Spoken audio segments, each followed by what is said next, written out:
Assalamualaikum warahmatullahi wabarakatuh. Perkenalkan, nama saya Rofiko dengan NIM 2008545 dari kelas 4B PG PAUD. Di sini saya akan mereview materi dari pertemuan 9 sampai pertemuan 14 mata kuliah komunikasi dalam PAUD. Teknik dan prinsip komunikasi dalam PAUD. Yang pertama, sintak. Sintak mengacu pada tata bahasa dan urutan kata dalam kalimat. Yang kedua, semantik.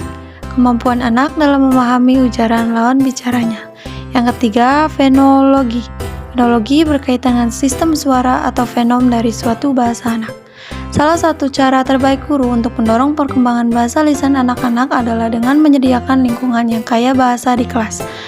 Anak-anak terlibat dalam penggunaan bahasa dan permainan bahasa satu sama lain. Komunikasi yang efektif pada kegiatan pembelajaran anak usia 2-3 tahun dan 4-5 tahun. Penelitian Hermonope 2015 menyatakan bahwa komunikasi yang efektif pada anak usia dini syaratnya antara lain orang tua atau guru perlu memilih waktu yang tepat untuk berkomunikasi pada anak, bahasa yang digunakan harus dimengerti oleh anak, perhatikan sikap ketika berkomunikasi, jenis kelompok di mana komunikasi akan dilaksanakan. Komunikasi efektif pada usia 2-4 tahun. Pertama, jangan menggunakan bahasa bayi karena berdampak hingga ke depannya. Kedua, memberikan anak kesempatan untuk menyelesaikan komunikasinya. Yang ketiga, tidak menggunakan kata jangan ketika anak sedang aktif berkomunikasi. Yang keempat, jika anak kesulitan untuk berkomunikasi, maka gunakan bahasa reseptif. Pengembangan bahasa literasi untuk pembelajaran bahasa ganda. Sebuah penelitian menunjukkan mengajarkan anak dalam dua bahasa jauh lebih mudah jika dilakukan sejak dini. American Speech Language Hearing Association menjelaskan ada beberapa keuntungan mengajarkan dua bahasa kepada anak, mulai dari bisa belajar kata-kata baru dengan cepat, meningkatkan kemampuan mempelajari informasi baru, lebih mudah menyelesaikan masalah, serta punya keterampilan mendengarkan lebih baik. Namun perlu diperhatikan, tak sedikit pula dampak negatif kita mengajarkan beberapa bahasa kepada anak. Anak akan mengalami speech delay atau kebingungan dalam berbahasa dan mengucapkan karena otaknya harus melakukan translate beberapa bahasa yang diajarkan pada anak. Psikologis manusia dalam perspektif komunikasi pembelajaran. Komunikasi ekspresif. Komunikasi ekspresif merupakan kemampuan menyampaikan pikiran dengan menggunakan bahasa secara masuk akal dengan tata bahasa yang benar dengan bantuan ekspresi. Guru PAUD harus menggunakan bahasa ekspresif agar anak dapat dengan mudah memahami dan dimengerti apa yang disampaikan ketika kegiatan pembelajaran. Bukan hanya sekedar agar anak memahami apa yang guru ucapkan, namun juga agar anak terbiasa dengan bahasa ekspresif.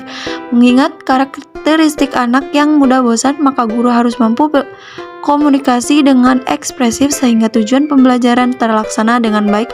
Contohnya ketika bercerita, bernyanyi, maupun melakukan kegiatan lainnya.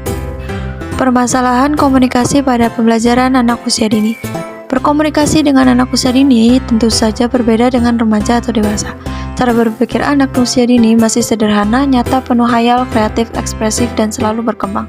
Oleh karena itu, seorang guru harus menyesuaikan cara berkomunikasi dengan peserta didik agar mudah dipahami dan tidak terjadi permasalahan komunikasi. Permasalahan antara lain, yang pertama, guru lebih banyak berbicara daripada mendengarkan peserta didiknya. Komunikasi satu arah.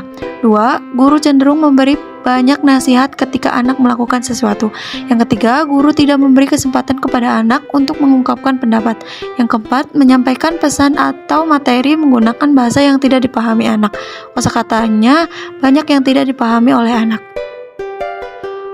Strategi komunikasi dalam PAUD. Yang pertama, penggunaan istilah. Guru sebagai komunikator harus memilih penggunaan istilah yang tepat agar peserta didik lebih cepat memahami apa yang disampaikan. Yang kedua, berkesinambungan. Peserta didik tentu memiliki perencanaan sebelum melakukan komunikasi agar mencapai sebuah pembelajaran, seperti penanganan sebelum pembelajaran dan seterusnya. Maka komunikasi yang harus diciptakan ialah komunikasi yang berkesinambungan agar pesan dan tujuan yang disampaikan tersampaikan dengan baik. Yang ketiga, aba-aba sebelum berpindah tema. Peserta didik harus memberikan aba-aba melalui berbagai cara agar peserta didik memahami dan mengerti akan adanya sebuah topik baru yang harus dicermati. Mungkin cukup sekian dari saya, kurang lebihnya mohon maaf. Terima kasih. Wassalamualaikum warahmatullahi wabarakatuh.